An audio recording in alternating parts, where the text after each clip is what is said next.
If you are struggling with negative thoughts, I just want you to know that it's nothing to worry about. It's something you can definitely get better with. And in this video, I will share with you 5 different levels or psychological paradigms you can use to help you along your way to having fewer and negative thoughts and thereby living a more authentic life. Hello, ladies and gentlemen. My name is Berg, and I am a former lobbyist and business analyst here to bring you executive summaries of important topics that hopefully will make it easier for you to move through the clutter that is the information age. So, last video I spoke about, I pitched you the idea of working on your inner negative thoughts because it has the potential of making you live a more authentic life, being more free to actually see the opportunities around you and deal with them in an appropriate manner. Before we go into this, I just want to introduce you to another metaphor or an acronym called automatic negative thoughts, or ANTs. There'll be a lot of ANTs in these slides. The term originates from Dr. Daniel Amen. I actually think he has a lot of great stuff, courses and books and so on and so forth, but I just really can't stand listening to the guy. He's really got this over-Americanized, salesy kind of way of presenting, it just annoys me. I really like the metaphor though, and the metaphor is kind of like seeing an ant on your kitchen table. It's fine, nothing to worry about. It's when the ants really multiply and you have an infestation that is seriously messing up your brunch, both figuratively and metaphorically. And so even if you see a couple of ants, perhaps a good idea to, smash them and find out where they come from, so you don't end up with the infestation where it's crawling in your walls, or perhaps, you find ants in your shoes, making them all tingly. And there's no real good idea of how many thoughts we have a day, but it ranges in the thousands. Some scientists have actually tried to make estimates of this. It seems to me very woozy, but there's no doubt that a lot of people have a lot of what they would call negative thoughts during a day.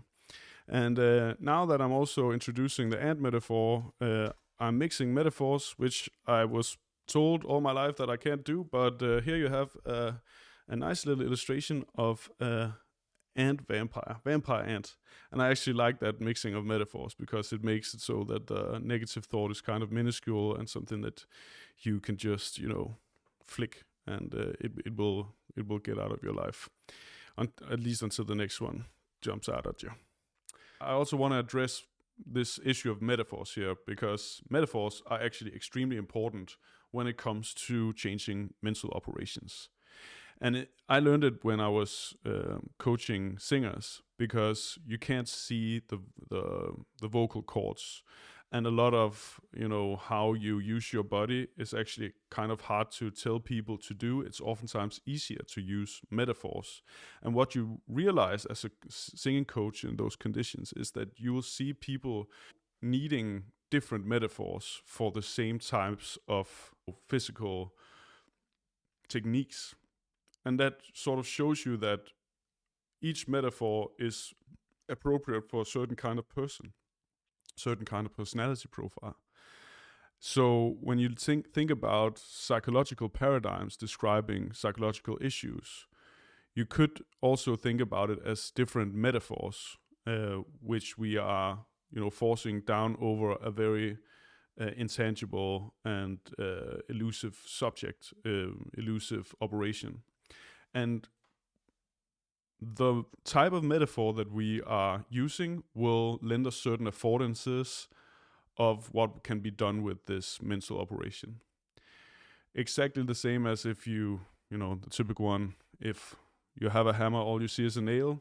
When it comes to complex topics, like for example, mental operations, what metaphor you use will actually dictate what you can do about it. So let's just go through all of the different schools of psychology that can be used to, both identify causes and also find tools and solutions for issues of negative thinking.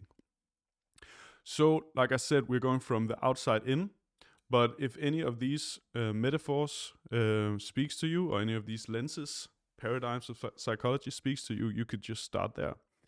I will run through them very quickly in this video and then make a video for each of them. The first one is environment. The course is environment, and that would be, of course, environmental psychology. Another course could be instinct, so that would be evolutionary psychology. Then we could have habit or addiction, and that would, of course, be behavioral psychology. And we can have it be a problem of reasoning, and that would be cognitive psychology. And in the end, we could think about it as trauma or foundational beliefs. So we'll go through all of these, and I will give you what I see as the advantages and disadvantages of this type of paradigm or metaphor. And then I'll sort of make a kind of a conclusion of looking at negative thoughts through this lens, what the conclusion would be. So thinking about environment first, I actually think this is a really good place to start, because we are living in quite unnatural environments, even if you're living out on the countryside. It could be to do with the house you're living in. It could be because of pollution in the air, the sound environment, or from something as it could be from something as normal as your couch or something like that. But it could also be due to social situations, social interactions, or lack thereof, lack of stimulation. So your complete psychophysiological environment, if I may say. Considering the problem of negative thinking from this perspective has the advantage of taking the pressure off you as the individual. So this might be something that is happening to you and not from within you. And for example, when it comes to inflammation, systemic inflammation, that has been very clearly correlated to depressive disorder and negative thoughts. So I would say it's a good wager to look through this lens first. And another advantage is that it sort of initiates some investigation into healthier habits and lifestyles that would be good for most people to, at least once in a while, to go through. The weaknesses is that it removes the impetus to work on yourself and your own psyche. But again, if you don't need to, then. And it sort of implies that your environment, or I would say it could be misconstrued that your environment is inherently toxic or unhealthy. And I don't think that's actually the case. We are living in probably the age where we have the most potential for health if we play our cards right. So the conclusion of looking at negative thoughts through this lens would be our environment is hurting our mental equilibrium, and we need to change our environment to find the equilibrium again. So the next one is, of course, thinking about the cause of negative thinking as negativity bias or instinct. So we all know the story of our evolution, right? Millions of years where we were in dangerous habitats filled with animals and predators, and it would be an evolutionary advantage to be a little bit jumpy. So we probably have more neuroticism running through, our personalities than is necessary for the day and age we live in. And again, one of the advantages of looking at negative thoughts through this lens would be that it removes blame from you. This just makes the issue into, a faulty alarm system that we have. So it's completely normal and natural.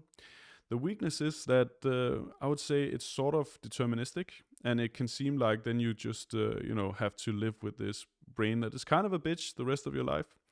And I actually don't think that this is the case, but the conclusion would be something along the lines that negative thoughts are completely inevitable.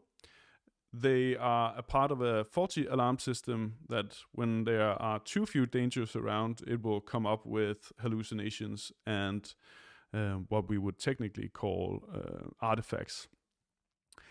So we would rather distract it or distract ourselves from it. Hello friends, this is Berg from the future, or at least the video's future, but probably your past. No matter. This video is turning out to be a little bit long, so I'll have to cut it up. But thank you so much for watching. Please like, comment and subscribe, and I'll see you in the next one where we'll discuss the rest of the paradigms.